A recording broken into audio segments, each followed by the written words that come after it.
In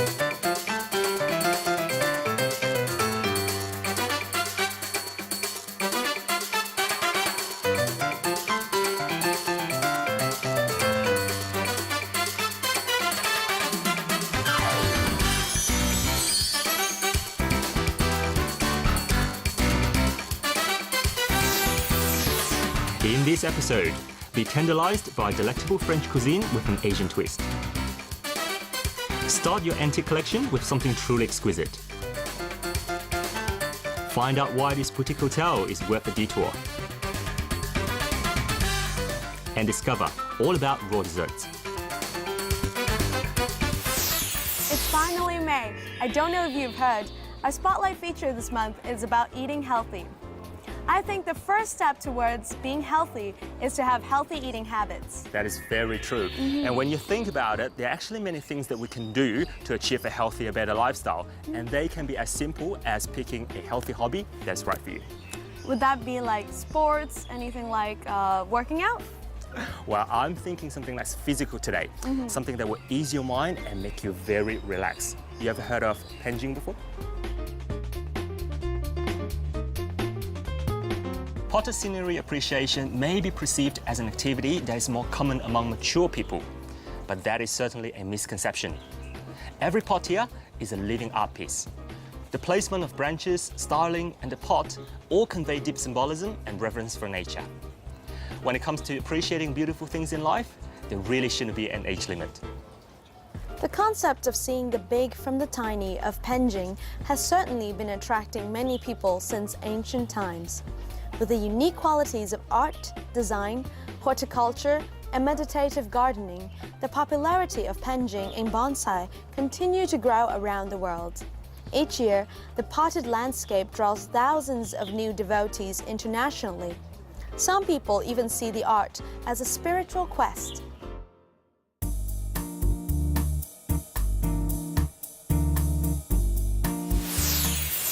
Traditional French culture places a high priority on the enjoyment of food because for a lot of French people, great food means great life. Yes, I can't agree more because I'm a foodie myself. So with that said, are we here for some French fine dining?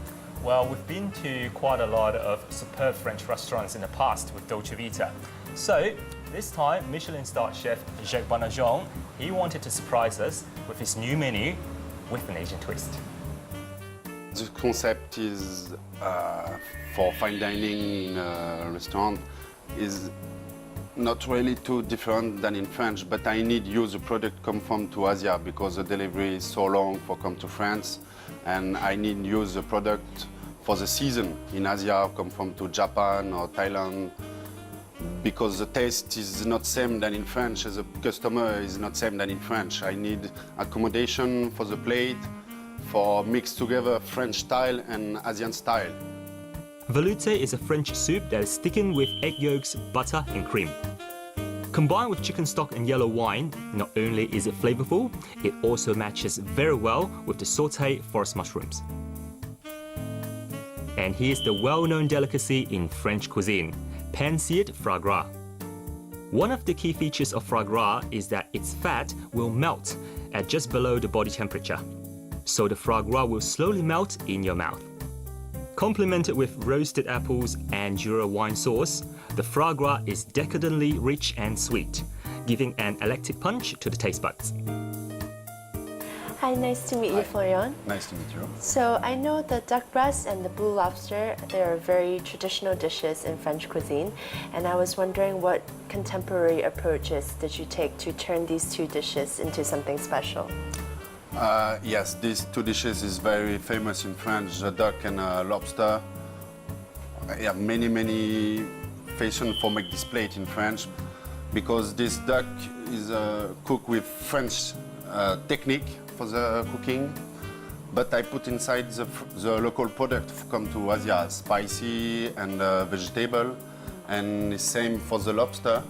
I use vegetable come to Asia, but I put the wine come to Jura in France, and this lobster is cooking in a steamer and with fresh vegetable come to the market in Hong Kong, and just I want put inside the wine from my region in France.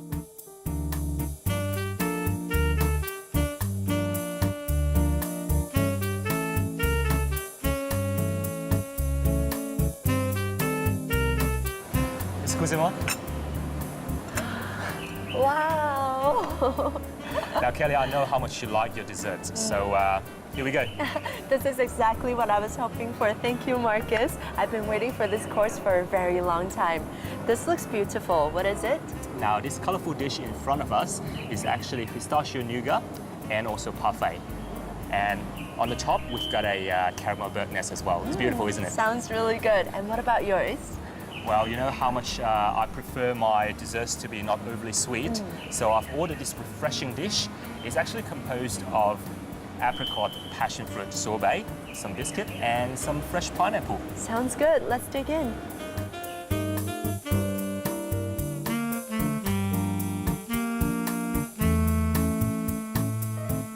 When the sun is outshining and temperatures climbing, who wouldn't start craving for some refreshing and icy treats after a meal? And I have to say, Kelly and I just couldn't resist the temptation of not having another bite of these simple yet delicious desserts.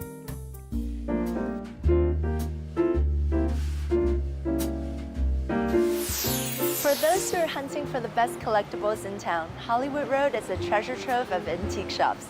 And you're in luck today because we'll be talking to some experts in this field, and they'll be showing us pieces that we don't see every day. Hello, Mr. Lau. Nice to meet you. Same here. So how long have you been collecting antiques, and what got you started? Yes, we started our business in 1985 when my son Andrew was born. We met a few Tibetan friends in Hong Kong and who introduced us into this beautiful art of Tibetan. And we enjoyed it very much, and we started from there and enjoyed the business also. So I know most of your antiques have already survived hundreds of years. Are there any special ways to take care of them and store them? Because mostly we have bronzes in our shop. Occasionally we need to put some oil to keep the bronzes in good condition, avoiding from rusting, you know. So quite easy to handle and preserve, you know. This wood statue of Royal Protector Mahakala bears stylistic traits of sculptures found in Yuan dynasty from the late 13th century. Multi-armed with a bulky torso and a smiling face, the features of the statue perfectly demonstrate the sophisticated blending of Tibetan and Chinese art.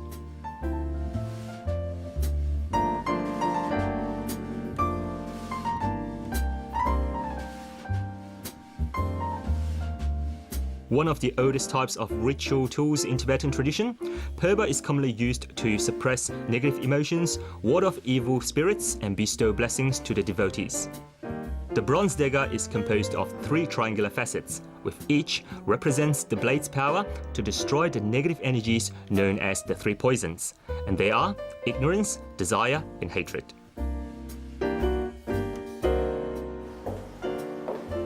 And since we're here to appreciate the best of Asian art, how can we not mention the Chinese jade?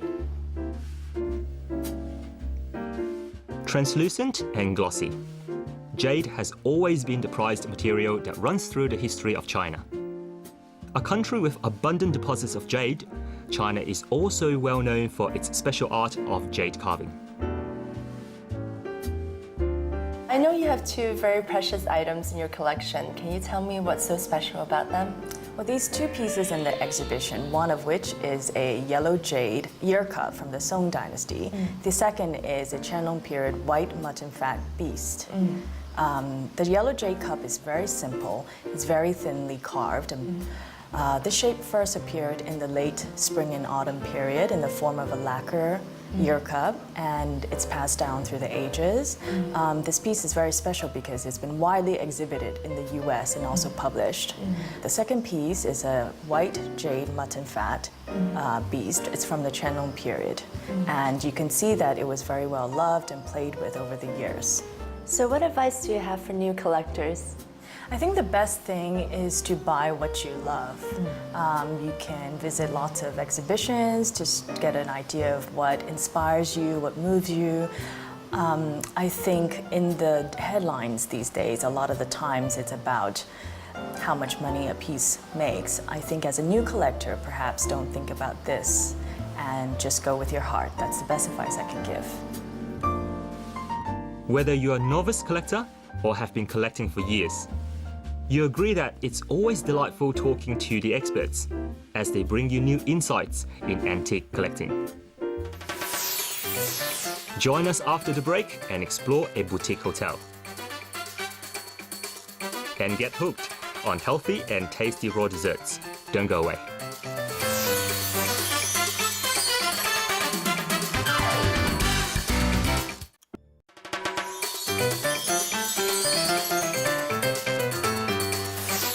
Well-developed potted landscape must adhere to a set of aesthetic principles. It has to maintain the mature appearance of the tree, have proportions that copy the full-size tree, be asymmetrical, free of any marks made by the artist, and most importantly, have a sense of simplicity about its appearance. And that's why it's very important for the artist to know how different types of trees grow in different environments. He or she also needs to be knowledgeable in horticulture, because the beauty of the pension lies on how the artist cuts, wires, and crafts the tree with different materials. Understanding penjing is not just about looking at the miniature trees. It's about appreciating something beyond what meets the eyes, something almost philosophical.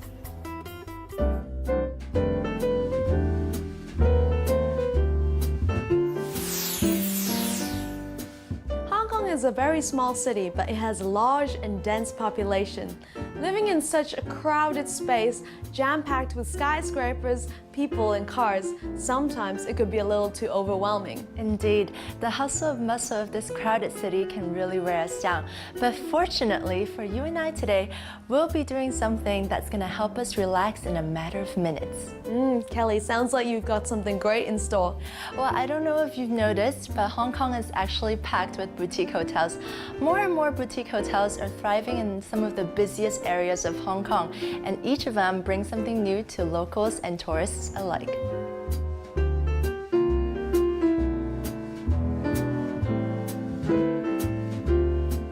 The boutique hotel trend certainly shows no sign of stopping, and today's travelers are really spoiled for choice.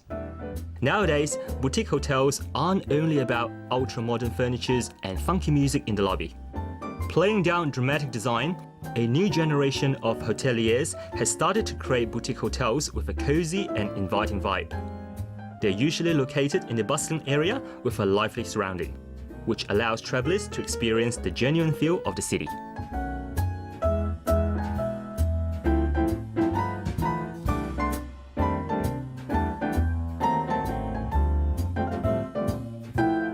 What's worthy of a look is the penthouse that sits atop of the hotel.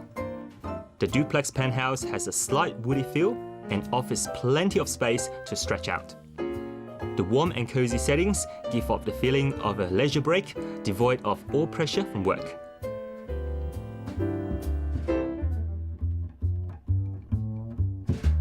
In such a pleasant environment overlooking the great view of the city, it really spells out comfort and relaxation. The penthouse is sure to surprise you, not only with its comfy amenities, but also its range of tech gadgets.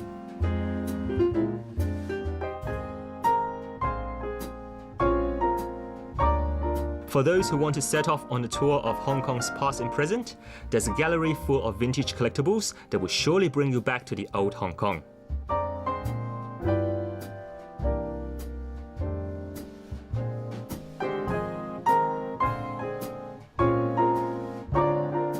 From an old phone booth to a bright red mailbox from the Victorian era, a rickshaw from the world of Susie Wong to a 1940s vintage car that was featured in the award-winning film Lust Caution, every single vintage item invites you to go back in time. A little bit of history can go a long way in today's boutique hotel design. The goal is to make the guests feel connected to the past. The gallery is definitely a great place for visitors from abroad and also local residents who are interested in exploring the rich history of Hong Kong. For something exciting and stimulating, an option is to go next door to the entertainment room. Gone are the days when hotel entertainment meant live music and performances in the lobby lounge. On-site is an audiovisual room equipped with a 3D projector screen, ideal for playing your favorite video games. You've got to enjoy your environment and time out. After a day of excitement, how about unwinding and finishing your day with something delicious?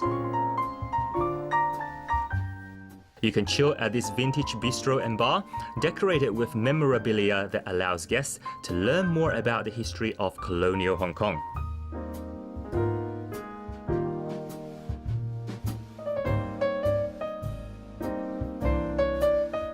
Or you can just take a sip of coffee, nibble some light refreshments, catch up with life, and relax. All this reminds me of the staycation I've had not long ago.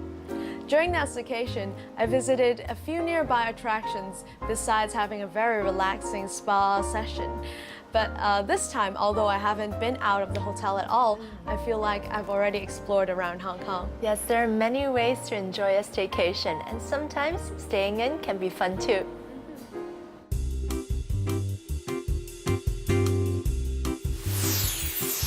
I have a confession to make. I love desserts. Pies, cakes, ice cream. I just can't resist them. But all the fat and sugary contents do make it quite hard for me to keep fit. But no worries, because today I'll be checking out some healthy desserts that we can indulge in without having to feel too guilty afterwards. Hi Christian, nice to meet you. Nice to meet you. So I understand all the desserts here are raw, vegan and gluten-free. What does this really mean to the uninitiated? So raw basically is we keep all our food that we do under 118 degrees Fahrenheit. So that preserves all the enzymes, the natural vitamins, the polynutrients in the food. Vegan is a movement that's been around for a long time. It preserves the planet. You know, the meat industry contributes for about 20% of the pollution worldwide. So eating a more vegan diet actually helps the planet as a whole. And gluten-free is, it's good to remove processed flours from your diet. Right. It increases digestion and overall feeling good.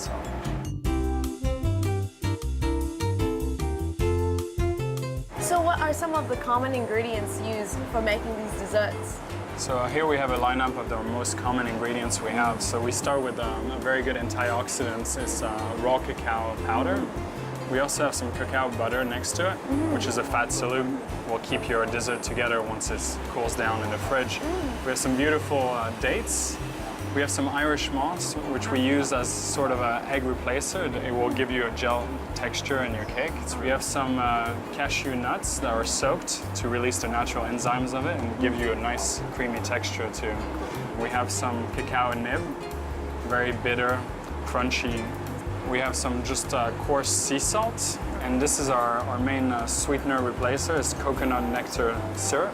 It's really healthy, low GI index, and we have coconut oil, which also can be a substitution for the cacao butter over there, and the ones that you like, the pecans raw as well. So. Chocolate cake is pure indulgence for many, and a raw version free of refined sugars, dairy and gluten can taste just as rich. The base is made of nuts and dates, while the filling is a mixture of Irish moss, cashews, cacao powder, as well as coconut oil and nectar. Coconut is a healthy substitute for many of the dairy products found in traditional recipes. This cake, for example, has coconut oil, nectar, and coconut milk powder. Dense and rich, you might find yourself reaching for another slice. So what are we making today? Well, today we're going to make our versions of chocolate truffles. Now, traditional truffles have melted chocolate, white sugar, and cream. And we're going to try to do version, take all those out. All right. So first we're going to add our cacao butter. Next, coconut nectar, some salt, and plenty of cashews. Process them in the fruit processor until the cashews are all in even small chunks. Then add in cacao powder and process the mixture again until everything is clumped together. You have to refrigerate the dough overnight. Roll the dough using your hands to form small balls. And for the final act, roll them around in a plate of raw cacao nibs.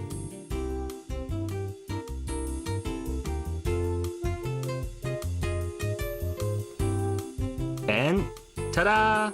Raw chocolate truffles. These treats are delicious and ridiculously simple to whip up.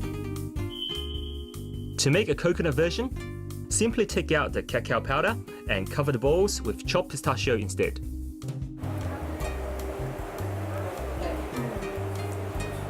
This is my first time ever having raw desserts, and I have to say, it's way tastier than what I expected. Although it doesn't have any dairy products or sugar, it's just like any dessert. It's like the texture is smooth and sweet. So now we know that if you want to be healthy, you don't have to skip dessert. Wow, I'm really impressed by all these beautiful pensions. It's like capturing nature in miniature. Imagine how much time and work they had to put in. Penjing is a complex art form, and the process of making it is really interesting too. I think it's great for training one's concentration and patience. I think I found my new hobby today. Congratulations, yay! And for those of you who want to get more information on this week's episode, you can always log on to our website. And in the coming episodes, we'll be bringing you more ideas on